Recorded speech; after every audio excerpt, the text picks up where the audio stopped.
మహాగణాధిపతయే నమః. ఓం గురుభ్యో నమః. ఓం శ్రీమాత్రే నమః. పరమేశ్వర స్వరూపమైనటువంటి జ్యోతిష, వాస్తు మరియు ఇతర అనేకమైనటువంటి శాస్త్రములను మనకు అందించినటువంటి మహర్షులకి నమస్కారం. హయగ్రీవ హయగ్రీవ హయగ్రీవేతి యో వదేత్ తస్య నిస్సరతే వాణీ జహ్నుకన్యా ప్రవాహవత్. అరుణాం కరుణాతరంగితాక్షీం ధృతపాశాంకుశపుష్పబాణచాపాం అనిమాదిభిరావృతాం మయూకైః అహమిత్యేవ విభావయే భవానీం. శ్రీమాత్రే నమః. ప్రేక్షకులకి ఆ లలితాంబిక అమ్మవారి యొక్క అనుగ్రహం పరిపూర్ణంగా కలగాలని మనస్ఫూర్తిగా కోరుకుంటూ మనం ఈరోజు చెప్పుకోబోయేటువంటి టాపిక్ ఏమిటి అని చెప్పి చూసుకున్నట్లయితే, మనము ఫిబ్రవరి మాసంలో ఏ లగ్నము వారికి, లగ్నం తెలియని వారు రాశి నుంచి చూసుకోండి, వారికి ఏ విషయాల్లో చాలా బాగుంది, ఏ విషయాల పట్ల కాస్త జాగ్రత్త వహించాలి, మరియు ఏ దేవత ఆరాధన చేసుకుంటే మంచిది అనేటువంటి విషయాలు చెప్తుంది నేనైనప్పటికీ కూడా చెప్పిస్తుంది సాక్షాత్ లలిత అమ్మవారిగా భావిస్తూ, అసలు ఈ గ్రహస్థితి ఎలా ఉంది ఈ నెల. మనకి వృషభ రాశిలో గురువు, మిథునంలో కుజుడు, అదేవిధంగా కన్యలో కేతువు, మీనంలో రాహువు, మన కుంభరాశిలో శని చంద్రులతో ఈ నెల ప్రారంభం అవుతుంది 1వ తేదీ నుంచి.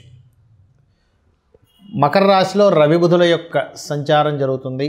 శుక్రుడు కూడా మనకి మీనరాశిలో ఉన్నాడు. అయితే ఈ యొక్క గ్రహస్థితి ఏదైతే ఉంటుందో, అంటే మకరం నుంచి కుంభం, కుంభం నుంచి మీనంలోకి ఈ ప్రయాణాలు అనేవి షష్టగ్రహ కూటమి కోసం వెళ్తుంటాయి ఈ గ్రహాలన్నీ కూడా. ఈ యొక్క గ్రహస్థితి ముఖ్యంగా ఏ లగ్నము వారికి ఎటువంటి మంచి ఫలితాలు ఇస్తుంది, ఏ జాగ్రత్తలు, ఏ దేవతారాధన అనేటువంటి మనం ఇప్పుడు తెలుసుకుందాం. కన్యా లగ్నము, కన్యా రాశి. కన్యవారికి కనుక చూసుకున్నట్లయితే రాశిలో కేతువు యొక్క సంచారం జరుగుతుంది. ఎప్పుడైతే రాశిలో కేతువు యొక్క సంచారం జరుగుతుందో కొంచెం ఆధ్యాత్మికతని, వైరాగ్యాన్ని, విరక్తిని, ఏది ఇంట్రెస్ట్ లేనట్టుగా ఉండేటువంటి తత్వాన్ని అది అందిస్తుంది, గుర్తుపెట్టుకోండి.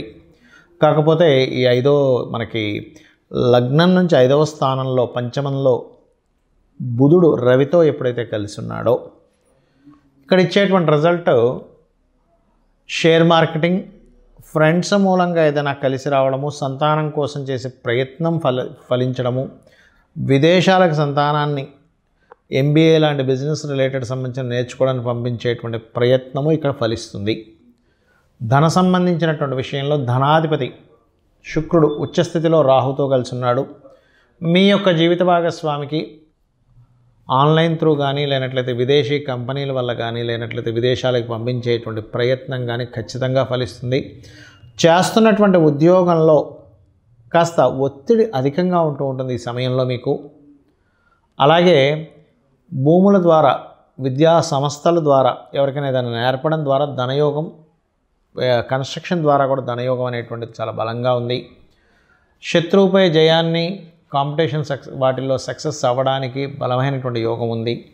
కుటుంబ సభ్యుల్లో, అంటే కుటుంబంలో ఉండేటువంటి కొంత పరిచయాల్లో నుంచే కొంతవరకు మీకు ఏదైనా సంబంధం కుదరడానికి కూడా ఛాన్సెస్ ఎక్కువగా కనిపిస్తున్నాయి. ఇప్పుడు ప్రస్తుతం ఏదైతే శుక్రుడు మనకి 7వ స్థానంలో ఉన్నాడు, ఇది సరైన సమయం వివాహం కోసం ప్రయత్నం చేయడానికి.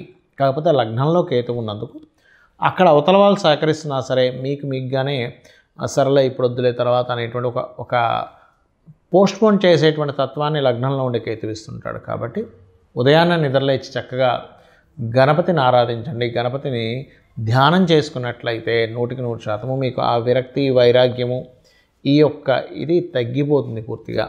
కాకపోతే మీరు 1, 2 తారీఖులు ఎవరికి అప్పులు ఇవ్వడము, రుణ సంబంధించిన విషయంలో తీసుకోవడము, ఇవ్వడం మాత్రం చేయకండి. మరియు 3, 4, 5 తేదీలు ప్రధానంగా ఇక్కడ వివాహము, వివాహ సంబంధించిన నిర్ణయాలు చేసేటప్పుడు కొంచెం జాగ్రత్తగా ఉండాలి. ఇక మీరు చేయవలసిన దేవతారాధన వెంకటేశ్వర స్వామి యొక్క ఆరాధన చేయండి. అన్ని విధాలా మీకు బాగుంటుంది. చాలామందికి ఎన్నో రెమెడీస్ చేస్తుంటారు. ఏ రెమెడీస్ చేస్తున్నా సరే అది ముందుకి కదిలినట్టే కదిలి ఆగిపోతూ ఉంటుంది. అది ఎందుకు అనేది అర్థం కాదు. దానికి కారణం మనం చూడండి, ఒక తలనొప్పి ఉంది మనకి. తలనొప్పికి సంబంధించినటువంటి ఔషధం టాబ్లెట్ వేసుకుంటేనే మనకు తగ్గుతుంది.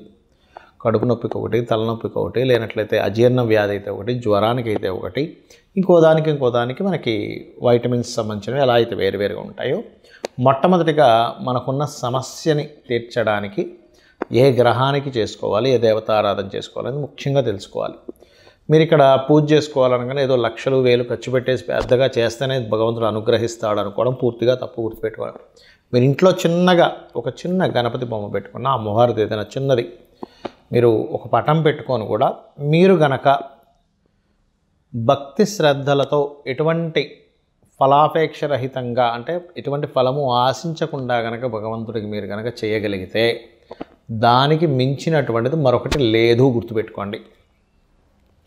అయితే ఇక్కడ ఒక్కొక్కరికి ఒక్కో సమస్య ఉంటుంది. మీకు సింపుల్గా మీ యొక్క జాతక చక్రంలో మీ గ్రహస్థితి మీకు చూసుకోవడం తెలియదు కాబట్టి కొంతమందికి తెలిసి ఉంటుంది, ఆస్ట్రాలజీ పరిచయం ఉన్నవారు, కొంతమందికి తెలియదు. తెలిసిన వారు అదృష్టవంతులు, ఎందుకంటే వారు చూసుకొని చక్కగా వారు ఆ చిన్న చిన్న రెమెడీస్తో బయటపడగలుగుతుంటారు. తెలియని వాళ్ళకి ఏమిటి అంటే, మీ జన్మజాతకంలో ఉదాహరణకి శని పాడయ్యాడు, లేదా ఉద్యోగ సంబంధించిన విషయంలో ఎక్కువ ఇబ్బంది పడుతున్నారు అనుకోండి, చక్కగా ఏం లేదు, లలిత అమ్మవారి పటం పెట్టుకొని ఓం శ్రీమాత శ్రీ మహారాజ్ని శ్రీమత్ సింహాసనేశ్వరి నమః అనుకుంటూ కుంకుమతో ఇలాగ వేయడం, పూజ చేయండి. ఒకసారి అనుకోవడం ఓం శ్రీమాత శ్రీ మహారాజ్ని శ్రీమత్ సింహాసనేశ్వరి నమః అనుకోండి, కుంకుమ వేయండి, లేదా ఒక పుష్పం వేయండి, సరిపోతుంది. ఉన్న ఉద్యోగంలో ఇంకా ఇంప్రూవ్మెంట్స్ రావాలి, ఓం మాణిక్యం ఒకటాకార జానుద్వై విరాజితాయ నమః చేసుకోండి, సరిపోతుంది. లేదండి అనారోగ్య సమస్యలతో ఎక్కువగా బాధపడుతున్నాము అనుకునేటువంటి వారు ముఖ్యంగా సూర్య భగవానుని చూస్తూ ఓం సర్వవ్యాధి పరసమని సర్వమృత్యు నివారిణి అగ్రగణ్య అచింత్య రూప కలికల్మషనాశినే నమః చేసుకోండి, సరిపోతుంది. పేరు ప్రఖ్యాతలు రావాలి, సూర్య భగవాన్నే చూస్తూ ఓం భానుమండల మధ్యస్థ భైరవీ భగమాలినే నమః. అయితే మీరు చేసేటప్పుడు సూర్యుల్లో అమ్మవారు ఉంది అనేటువంటి భావనతో చేయండి. ఇంట్లో పూజ చేసేటప్పుడు అక్కడ ఏదో పటం ఉందని కాదు, సాక్షాత్ అమ్మవారు అక్కడ ఉంది, ఆ అమ్మవారికి నేను చేస్తున్నాను అనేటువంటి భావనతో చేయండి, ఖచ్చితంగా ఫలితం వస్తుంది. ఏమీ ఆశించకుండా మీరు చేయండి, ఆటోమేటిక్గా ఫలితం వచ్చేస్తుంది. పంచోపచార పూజ అంటుంటారు, తెలుసు కదా, గంధము, పుష్పము, దీపము, ధూపము, నైవేద్యము, ఏ నైవేద్యమైనా పెట్టచ్చు. గుర్తుపెట్టుకుని ఇదే పెట్టాలి ఇది పెట్టకూడదు అనేది ఏమీ లేదు. మీ భక్తి శ్రద్ధలతో శ్రీకృష్ణ పరమాత్మ చెప్పాడు ఏంటి, మీరు ఫలాపేక్ష రహితంగా ఫలమైనను, పుష్పమైనను, పత్రమైనను, ఉదకమైనను మీరు ఏది సమర్పించినా కూడా నేను ప్రీతితో స్వీకరిస్తున్నాను అన్నాడు ఆయన. కాబట్టి అలా పెట్టండి, ఖచ్చితంగా తీసుకుంటాడు స్వామి. మరి అదేవిధంగా మరి కొంతమందికి వివాహం అవ్వదు, అలాంటి వారు తెల్లటి పుష్పాలు, ఎర్రటి పుష్పాలు తీసుకొని అమ్మవారి ఫోటో దగ్గర, లేకపోతే యంత్రం ఉంటే యంత్రం దగ్గర చక్కగా మీరు యంత్ర సంబంధించినవి కూడా కొన్ని చెప్తాను మీకు తర్వాత వీడియోలో. అక్కడ చక్కగా ఏం చేస్తారంటే మీరు ఒక్కొక్క పువ్వు వేస్తూ ఓం కామేశబద్ధ మాంగళ్య సూత్రశోభిత కందరాయే నమః అనుకుంటూ చేయండి. లేదండి మా దగ్గర పుష్పాలు దొరకట్లేదు, లేకపోతే అంత పొద్దున్నే లేదు అంటే అక్షింతలు వేసుకుంటూ కూడా చేయవచ్చు, అందులో ఎటువంటి సందేహం లేదు. మరి అదేవిధంగా వివాహ జీవితం బాగాలేదు, అలాంటి వారు చక్కగా మీరు ఓం శివకామేశ్వరాంకస్త శివ స్వాధీన వల్లభాయే నమః చేసుకోండి. లేదంటే బిజినెస్లో మేము రాణించలేకపోతున్నాము, అటువంటి వారు ఓం ఇంద్రగోప పరిక్షిప్త స్మరతూనా భజంగికాయై నమః. ఫైనాన్షియల్ గ్రోత్ రావాలి, ఓం సంపత్కరీ సమారూఢ సింధుర వ్రజ సేవితాయే నమః. ఆ రకంగా మీరు ఎంత చేసుకుంటూ ఉంటే అంత చక్కటి ఫలితాలు మీకు రావడం జరుగుతుంది.